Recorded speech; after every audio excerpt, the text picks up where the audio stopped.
you have to read the announcement again, and I think it is clearly. Hi, Alicia. Good to have you here.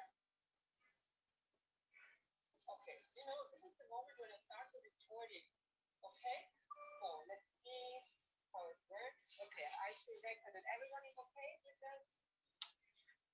Yeah. Okay. Meeting is in progress. Recording is in progress.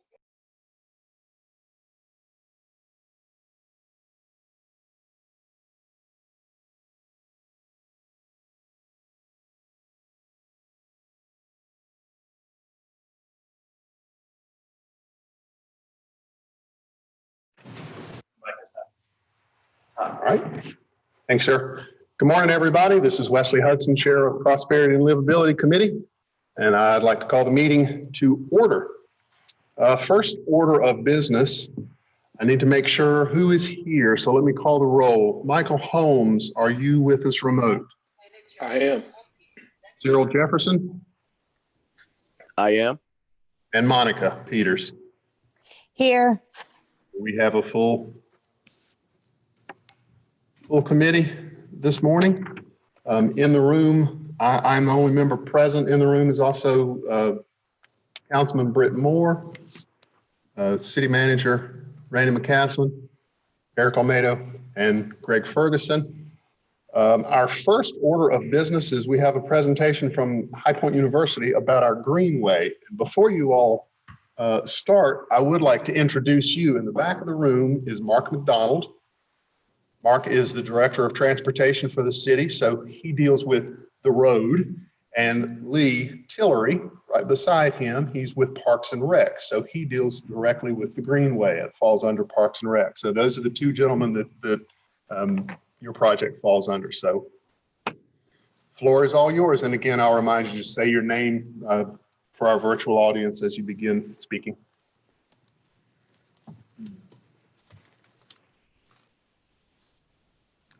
Good morning.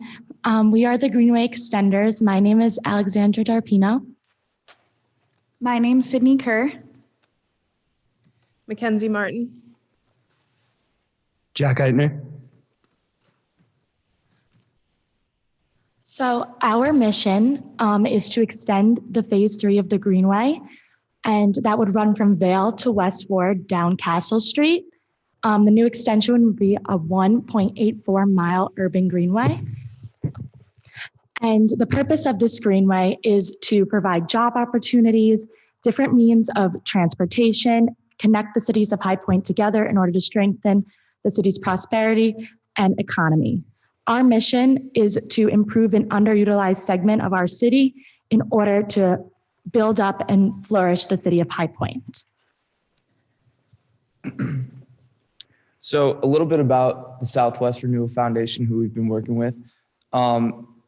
We're in coalition with them to renew a declining part of our beloved city of High Point, which we all made clear last time we were here.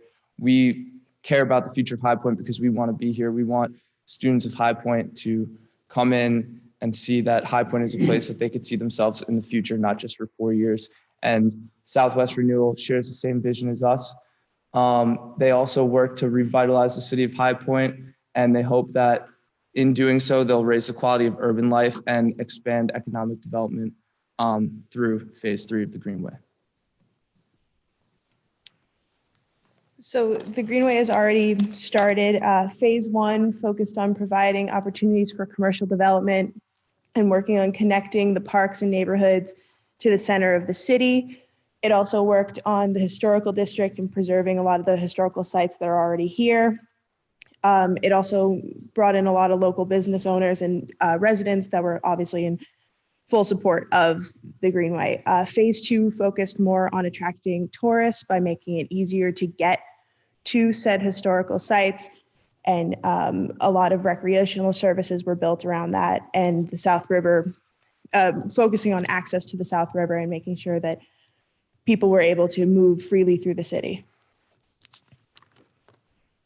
So now some benefits that the phase 3 of the Greenway would create is that it would offer new and safer transportation options like walking and biking and things like that, which would separate some traffic and be more accessible.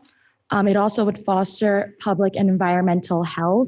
So it would provide clean air and improved water supply as well. It would also bring the residents closer to essential services that live in the Southside neighborhood. It would bring them closer to the High Point Medical Center, the transportation system, the recreational center, and the elementary school for PTA meetings. It would also work to connect the communities together because that one strip would allow you to get to the other side of High Point easily and more accessible. It would improve safety because the people that live on the South Side neighborhood could get through the Greenway, and it is a safe trail and park to walk right through. It would also allow for and attract young professionals to start to live their lives in High Point because it would improve the safety. It would provide equity because it would connect the redeveloping of urban areas in that low income area in the South Side neighborhood.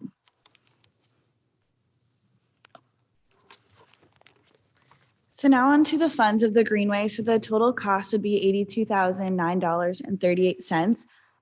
Some of the construction will include road construction, trail and pavement markings, and traffic control, just because they will have to reroute the drivers because they won't obviously be able to drive on the road anymore. And the cost of the extension will be covered by the High Point Department of Transportation and the 2021-22 budget year. And this will be a one-time investment into the Southside neighborhood's future. So we really think this phase 3 of the extension would really help and be really worth it. So some of our environmental goals and goals of the Greenway are the fact that the extension would raise the overall quality of life, which we talked about yesterday. It would improve the quality of water and the air quality in the area.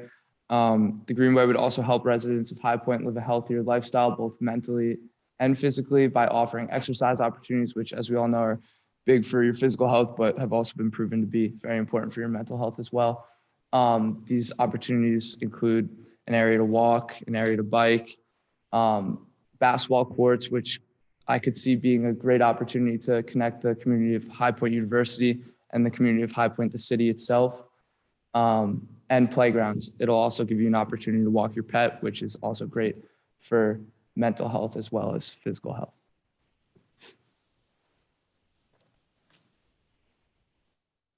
So another great aspect would be the economic development that would come with the Greenway. So the extension would attract new businesses and create new job opportunities. And we talked about this on Monday, like foot traffic businesses, like coffee shops and donut shops. And also the Greenway is considered to be an opportunity zone because it is a long-term investment in a low-income area. And this obviously works hand in hand with the Southside neighborhood. And it will connect the communities of High Point together so there won't be such a big divide anymore. We can all come together. So like I mentioned a few minutes ago, with phase 1, we began the preservation, or the Greenway began the preservation of 33 historical sites here in High Point. That process is obviously going to be ongoing forever. Historical sites constantly need preservation. With this phase of the Greenway extension, though, it allows for easier access to the citizens of the Southside neighborhood, helping to preserve that history for everyone. They can all come enjoy it. They can see it. They can also get jobs. It helps all of them be able to access the areas and work within the community, to work there, to be a part of it, to feel like they belong in this community with the history that's already been here and they're building on. And like I said before, in our meeting on Monday, this has already been done. We've seen it done in a couple of places. I mentioned the High Line last time, which within the first couple of years, they saw $2 billion in new developments. That's obviously one of the best case scenarios. And, you know, it's not a blueprint for how this works, but Apex, North Carolina is another one. They built a regional greenway and they saw economic development in the fact that the housing market saw it, especially houses that were near the regional greenway saw an added $5,000 to the price of their house. Those houses were also the first to go in a lot of cases because it makes that it's an extra thing to add to the houses and it makes it more attractive.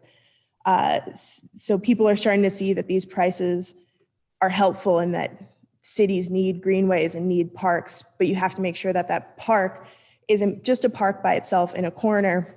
It has to connect to the development of the city and oftentimes the redevelopment of a city.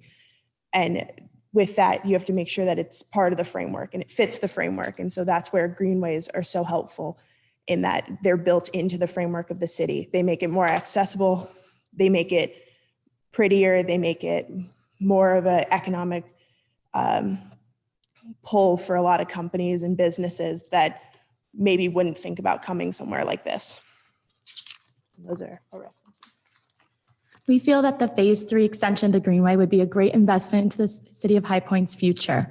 We believe that Phase 3 of the Greenway will allow the City of High Point to flourish, and we feel it will provide connectivity, prosperity, and safety to the whole city. Thank you so much for your time from both meetings. We hope you see how beneficial the Greenway will be to the residents of High Point. Thank you. Thank you all very much. Stay right where you are. So I'll open the floor to our remote council to see if they have any questions for our presenters. Yes, I want to thank you guys so much. Y'all did an excellent job. And when I knew that y'all were interested in greenways, we kind of selected that portion for you guys to focus on because it's the most doable. It's been in the works since 2004. It's part of the master plan. And I met with the students on Cassell, and you all became aware of how much that street is already used. And just for a correction, that street won't have to be closed down. It's a super wide street that already has absolutely no markings at all, no lines at all on it. So it would be super easy to utilize an existing street and not have to create a whole new greenway. So, and while we were there, I mean, we saw people even in electric, wheelchairs, like electric wheelchairs. So it's very much used. And also right there on Ward is a red dot. And I know a lot of us are used to being able to shop at Publix and other grocery stores, but it is in a food desert. And so a lot of those neighbors literally have to walk to get food at the red dot. So it's very, very important. And it's part of the master plan for Parks and Rec. And so I think it's something that we need to go ahead and put in the 2021 budget. Okay. Thank you, Councilwoman Peters. Councilman Holmes, Jefferson, anything to add? If not, thank you all very much. Can I ask Mark McDonald, can you come to the podium for just a second? Thank you, sir. If y'all can go ahead and have a seat.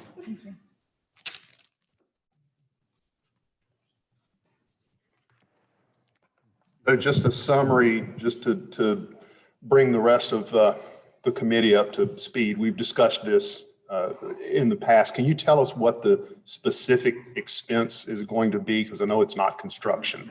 It's not actually construction of the road. What engineering services has done is put together a plan that shows using a portion of the Cassell Street alignment from Vale to Ward for the Greenway extension. It would also include some sidewalk extension that needs to be done on each end to make the connections, putting in proper wheelchair ramps, crosswalks at intersections and so forth, and using pavement markings to delineate this extension or path of the Greenway for that. It's about 2,000 feet or so, I think. They've done an estimate on it. They've recently gone back and reworked that estimate just to make sure that the numbers were right. And it is consistent with the number that the students just showed, somewhere in the $70,000 to $80,000 range. So that's an upgrade of 2,000 feet, a third of a mile. I think it's about, or so. Yeah, it's roughly that between Vale and Ward. Okay. Okay. Anybody else have questions for Mr. McDonald? If not, can you swap with Lee Tillery, please? Sure.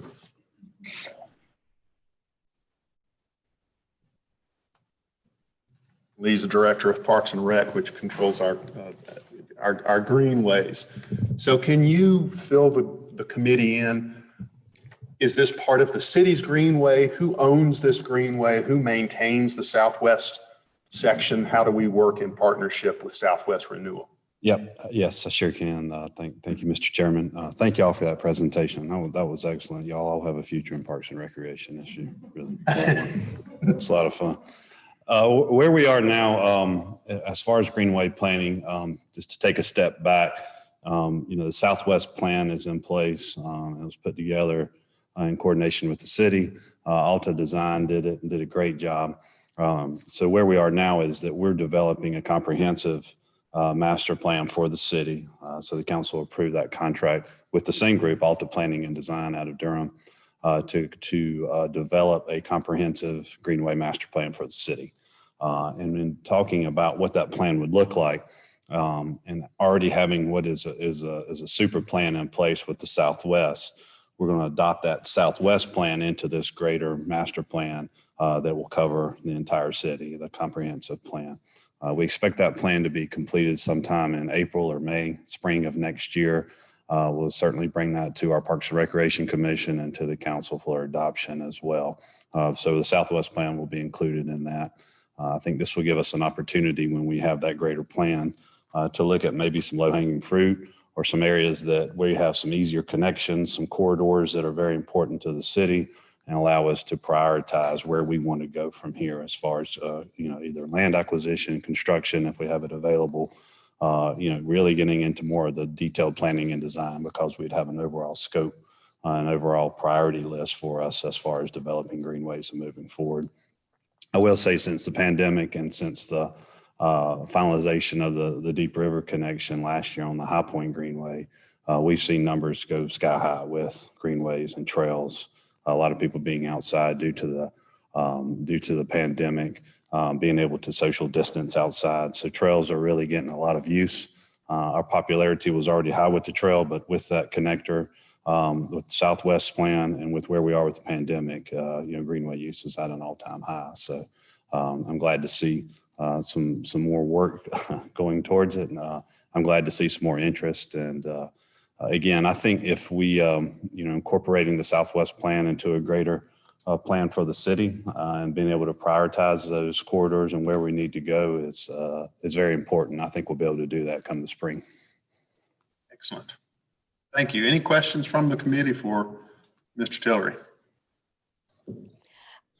I don't have any questions, Chairman Hudson, but I would like to, because of the accessibility to a grocery store and school and the importance of that section, and that it's already been in the plans for so long, I'd like to make a motion that we take it to full council to approve for the 2021-2022 budget.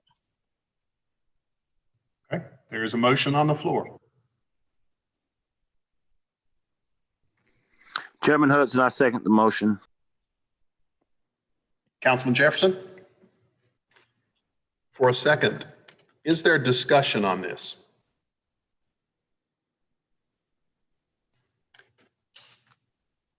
I will add as discussion that my personal feeling is it's very, very early in the process for budget to actually be making a motion to include it in the budget. The danger of doing that is if we approve this motion now, it will go to full council at our next meeting, almost forcing council to make a decision about next year's budget. And if it is not approved, we can't make the motion again. If it is approved, it locks us into a budget that we have no idea what our numbers are. So there's no danger in tabling the motion for 6 months at least, so that we at least know where we are financially next year. Chairman Hudson, I certainly appreciate that. And actually, what I would really like to have happen is those numbers are based on getting outside bids on this. I have brought last year the question of the numbers, because I was asking for the amount of linear square footage that it costs to do the painting of the pedestrian sidewalk area on Centennial near HPU, because surely 2,000 feet did not cost $82,000. I do know that we have to build some ramps and about 10 feet of sidewalks. So I understand that it's not exactly the same, but I do think that I may table my motion if we can at least get the transportation department to relook at those numbers and give us more conservative numbers on that portion. Okay, Councilman Jefferson, is that okay with your second if we table? Absolutely. But with that consideration, I want Mark and the team to look at that. And I don't want every single bell and whistle and every single armadillo. I want what is basically how we can get this done. It's been in the works since 2004. It came back to engineering in 2019. It was approved in 2010. And I just want to see this get done. Okay, understood. We'll have transportation make a further investigation and present to us again. But yeah, without solid numbers, it's kind of risky putting it on the. Well, they told me that was solid numbers. Okay. But I'm just saying that, you know, I'm not. So anyway, no, those are supposedly solid numbers, and I trust staff that they provided that. But I just think that we could do it with, if we keep it in-house and we just paint. And I know that there's certain things that have to be done, and I get that, but I think that they're a little bit inflated numbers. Okay, well, we'll have transportation give us a report at a subsequent committee meeting. Perfect. And I'll talk to Mark about that and see what we can come up. But also remember that it's not super duper early for budgetary things. Stuff starts happening in December and January, and we're already in November. So it's not super early for budget. Okay. If there are no further questions, yes, Councilman Moore. This is Britt Moore. Can you use your microphone? I'm sorry. Our remote folks can't hear you. Okay. This is Britt Moore. Lee, the presentation talks of comparisons with Apex and some other examples around there. Specifically for us and our concerns here, is there any analysis been done about the positive economic impact in the Deep River area, for example, or any other portions along, you know, property values, that type of thing? We haven't done anything specifically in High Point to look at some of those benefits, although a lot of those benefits that were outlined here and that are already in place do show a lot of positive factors from Greenway. One, it increases your quality of life. It attracts people to your communities, and that's what you're seeing in other areas throughout the United States, especially in North Carolina. So there have been some studies done that show that increase in property values in and around greenways. There has been studies show that does have a positive economic impact in the city. Now, whether or not we haven't done anything specific here in High Point, but what you saw there and what we're seeing on state and national level, it shows nothing but a positive impact there. Now, there's still some accommodations to be made. When you put a greenway on the ground, you build a greenway, it doesn't take care of itself. So there's some maintenance concerns, not really maintenance concerns, maybe more management and upkeep that we'll need to take into consideration as we move forward throughout the year. And that's not just a trail, but that's cleanliness, that's cutting grass, that's picking up trash. So there's some considerations to make each year from a budgetary standpoint when we put a greenway on the ground or expand our greenway. Thank you. And that, covered some of the more peripheral things I was alluding to, but trying to drill down a little bit deeper, I didn't know, how difficult or what area of advice you would lead us to try to drill down in specific numbers as how it's relating to us here. Right. From a regional standpoint, the connectivity options we have in High Point are very beneficial, and that starts with the High Point Greenway, because it does connect with the Bicentennial Greenway that connects with not only numerous parks, numerous schools with downtown High Point, but it connects to Greensboro, and it connects to different areas that provide a regional network system that people are looking for on a greenway. So with that adds the value of connectivity. It adds that value of alternate forms of transportation. It invites more economic development along the greenway.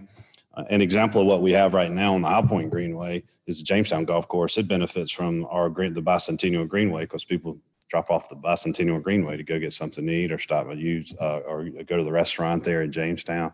So that's just a small example of what could happen with those connectivity options. Now, the benefits of having a plan, a greater plan to understand where we want to go and what we want to do instead of just looking at certain sections is very important. So that's why I thought that I'm thinking that our comprehensive plan that we're going to have in place in April will really give us that bigger picture, and we'll be able to show where those impacts may be a little bit more likely to happen now as opposed to way down the road. But more importantly, it'll be able to show us where those connectivity options are, and we'll be able to say, okay, if we can do these sections, or we have this land, or this is easy to plan and design and do, that'll benefit us greatly as opposed to just looking at little sections here and there. Thank you, Lee. And also, Chairman Hudson, if I can add one more thing. And I again want to thank the HPU students. You don't know how much y'all bringing this back to light means. We also have applied through the Foundation of the Healthy High Point to help fund some of this. So when we do bring it back to committee to approve for the budget, we may have some extra money to help pay for this. And so again, HPU students, thank you, thank you, thank you. It will get done, and your efforts really help make a difference. Thank you. Anything further from our remote council members? If not, thank you all very, very much. Thank you, Mr. Tillery. And we will move on to our next item, which is a presentation on a tree replacement program that we're creating.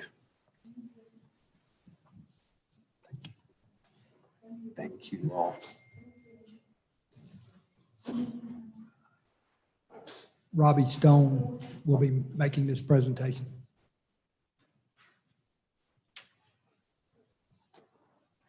Thank you, sir.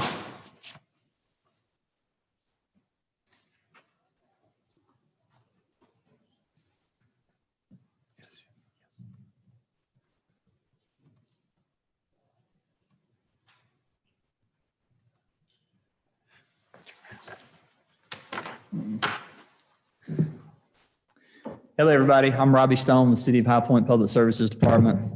We're going to take just a few minutes and talk to you about tree replacement here in High Point. So first of all, I want to start off and make sure that everybody knows where credit's due here. Rebecca Copland and Andy Piper have been working very hard on this. I want to make sure that they get the credit for this. We have in High Point, we've I guess historically we'll plant trees and have trees in various corridors. And unfortunately, we've had several of those trees just through various circumstances and situations have died. There's been some accidents that's caused the trees to die. There's been just some natural other factors that have caused those trees to die. So our Keep High Point Beautiful board, they continue to meet and have continued to meet during the pandemic, mostly virtual. But as many of you know, we've not had the outreaches and the projects that we typically have done in the past. Many of the grants that we also would apply for have dried up to help us with different projects. So one of the things the board, last time they met, they were really focused on the tree replacement and getting some new trees here in High Point in place of those that have died or have been damaged for whatever reason. So the board has come up with looking at various areas throughout town. One of the main areas we'd like to start at first is on the Martin Luther King Drive corridor into town. We have they've come up with a count of about 40 trees that need to be replaced along this corridor. And then we have looked, we've reached out. So this is not just Keep High Point Beautiful. It's not just one group, but there's multiple different folks that are teaming up with this partnership. We have PNR. We've spoken to them. If we do obtain these new trees, can you all help and assist with getting those planted for us? NCDOT, depending on which street, which location they were in. Public information, not just internally, but externally, for getting this word out as to how we would like to proceed with acquiring these trees. Our Urban Forestry Committee, who is headed by Andy Piper, with helping to not only identify the locations that we need trees, but also help to identify the proper tree to plant back there. We have seen in other areas throughout our city that in some places the wrong trees were planted in the wrong locations. And so we want to make sure that we put the right tree back in these identified areas. And then looking at external resources for our funding and materials. I mentioned that grants have dried up. So the Keep High Point Beautiful Board, as they continue to talk about this, they said, you know what, we understand there's a lot of folks that truly love this city and they want to give back to this city. And one way they can give back is through, how about donations for trees? And so we'll receive these donations from the citizens, donations from the businesses, and we'll continue to reach out and see if there's grants available to help us with this project. As money comes in, we would like to replace these trees in groups of 5 to 15. And that's in working with our Parks and Recreation and determining, we're not going to wait till we get money for all 40 trees, but as we get money for a group of 5 or up to 15, we'll come in and replace those. And again, Andy Piper and our planning department, Rebecca Copland, our public services, they're both heavily involved in helping to head up this project for us. Next, I've got several pictures of I've got a few pictures of some locations that need some trees. You'll probably recognize it along MLK. A few of these are along the Moorhead Recreation Center area. There's one where you can kind of see a stump. There's another one where there's some dead trees. There's even one with a tree, it appears to be somewhat healthy, but it's leaning drastically. And so if it continues to grow like that, we know it's probably going to fall eventually. And talking about these trees as well, these 40 trees, we're anticipating the cost of these trees to be about $150 per tree. And then along with planting materials and things like that. So if you look at just these 40, our estimate's around $7,000 for these 40 trees that we're looking at. But I'm going to follow up here with some pictures. So here's one. This is along MLK. You probably have seen that as you have traveled up and down this location. But that is a stump there in the picture. This one here, and this may not be as clear on your screen, but it is the tree's dead. It's still standing, but it is dead. It's its time. So we'd like to remove that and replace it.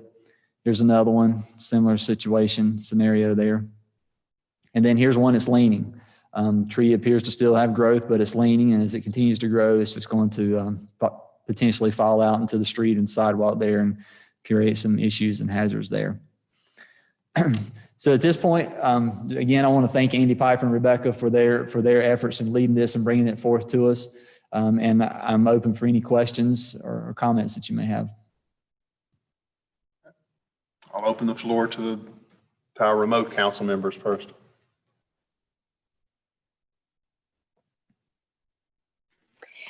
I just want to say thank you to Andy and Rebecca. Y'all do a marvelous job. Yes, they do. And for those who are remotely joining us, I did hand out a letter with this information on it. I will make sure that Mary has that so she can distribute that to those who are not able to join us in person today. Thank you. Can you say how are we getting the news out to the community that they can purchase these trees? So many of the folks on the Keep High Point Beautiful board have already stepped up and said, hey, we would love to make a donation. We'd love to take this back to our businesses and organizations. And we'll work also with our public information office and see if they can help us to distribute that and see what the best means and methods is to do that. We haven't come up with the exact specifics on that. We just wanted to make sure we presented it to the council and make sure everybody was on board before we started moving forward and got that word out into the community. Right. If there's no further questions, thank you very much. Okay. Thank you. Our next item on the agenda is an update on our Welcome to High Point sign in our south Main Street. I'd like to ask Mark to come up to the podium and kind of give the committee just an update on his conversation with the NCDOT in regards to the sign. And then we've got just a couple of pictures of what the sign may look like, and just like to get any interaction or reaction from the council, from the committee. Thank you, Mr. McCaslin.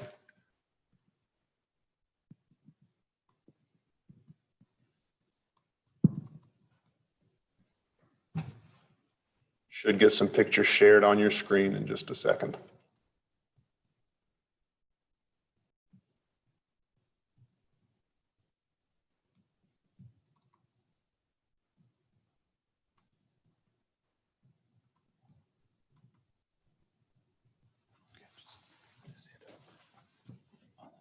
Okay.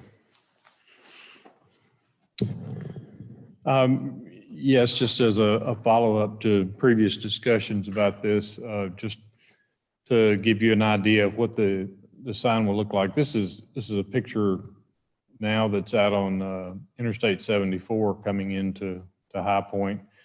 And you can see the sign over to the right side of the road there. That sign was constructed, I would say, decades ago. And I believe that Lee's folks maintain that sign. So the proposed sign that would be on along South Main Street would be similar to that sign right there, probably the same dimensions and everything, same type of construction. This is one, you can see the sign sort of off in the distance there, again to the right. This is on southbound 68, just south of Regency Drive, sort of hidden over there, but again, the same type of construction. Here's one that's over on the left side of the road at the large traffic island at Wendover and Skeet Club. The locations that we submitted to NCDOT are down at South Main Street and Archdale Road. There were two areas there. We submitted both to the division office and the district engineer for preliminary review to get their feedback on them. And the location that they preferred was the one on the northwest corner. That's what you see outlined there. The yellow line shows where the right-of-way is. So all of that area to the right of that yellow line is NCDOT right-of-way for the South Main Street corridor. The red bar there is really just more of a site triangle line that was used from the driveway there coming out of the back part of the parking lot for the shopping center. You would not want to put the sign out in an area where it would block the visibility of traffic that's coming down and making the right turn off of South Main onto Archdale Road. And the green block there is an approximate location of where the sign would be. This is from northbound South Main Street looking over to the left there. And again, that green block would be roughly where the sign would be positioned. And again, it would be of similar size and construction of the existing signs that we already have. It's just another view there from the driveway. This was the other location that we submitted. This is on the southwest corner. You can see it's at the same intersection. It's just in a different spot. And again, this was submitted to the district engineer for review, and the previous location was the one that they preferred. Same view again, northbound coming into town from Archdale on northbound South Main Street. And there are shows the two locations relative to each other, on either side of that intersection. What we've done is, again, communicated with the district engineer in the Greensboro DOT office to get their feedback. They've indicated that what they would need would be engineered drawings for the sign that shows the dimensions of the sign, the placement of the sign, how far it might be from the road, how far it would be from the right of way, all those different aspects of it. And they want to see some sort of engineering or architectural plan that shows the type of construction, the materials that will be used, and so forth. Once we have at least a draft of that information, we know what the dimensions will be, which they're probably going to be very similar, if not exactly what we've used on the other structures. Engineering services would stake it in the field so that the district engineer and their staff could come out and review that and make sure that it's in a location that they will accept. Once they give us a thumbs up on that, we would go ahead and submit the encroachment application with the plan that they've requested. And we would, at this point, we do not see anything that would prevent them from approving that and going forward with the first location shown on the northwest corner. Okay. Any questions? Be happy to answer them. Okay. Council have any questions for Mr. McDonald? I don't have any questions, but I love the northwest corner the most. So Chairman, do we have to make a motion for them to go ahead and do what we need to do to get that done? Or how can we proceed from here? Catherine? Yes, I think having a recommendation from the committee to the council to move ahead with this project, it's unbudgeted. However, there are funds that from a previous 2/3 bond referendum or package that was used for improvements on Main Street, so that are set aside for that purpose that could be used for this. And just to remind the committee, Tim McKinney looked at the construction of the other signs and gave us a rough estimate and actually talked to a contractor. Felt we're looking in the $13,000 to $16,000 range to get the new signage, lights, and some landscaping. Okay, thank you, Mr. McCaslin. And it's interesting. I didn't even know some of those other signs and some of those other areas were there. And this is a gateway, from Interstate 85 coming into High Point when you're coming up 311 North. So I really think this is a tremendously important move for us to make to really let South Main feel more connected to the city. Would you like to make a motion to proceed? I'd like to make a motion to proceed. Yeah, very good. Motion to bring this recommendation to council to proceed with this sign. Is there a second on that motion? Councilman Jefferson, this is second. Thank you. Thank you very much. Now, any further discussion on this? If not, I will call the roll. Councilman Holmes, how do you vote? Aye. Councilman Jefferson? Aye. Councilwoman Peters? Aye. I vote aye as well. So recommendation and motion passes unanimously. We'll bring this to full council at our next meeting. Thank you, Mr. McDonald. And thank you, Councilwoman Peters, for bringing this to us in the first place. I'm glad that we're getting this on the books. I didn't know that this one was missing either. So thank you very much. Thank you, Chairman. Absolutely. Is there anything further? Mr. Moore, anything that you'd like to say further? Appreciate you being here. Any further comments from our remote council members? If not, if there is no objection, we are adjourned.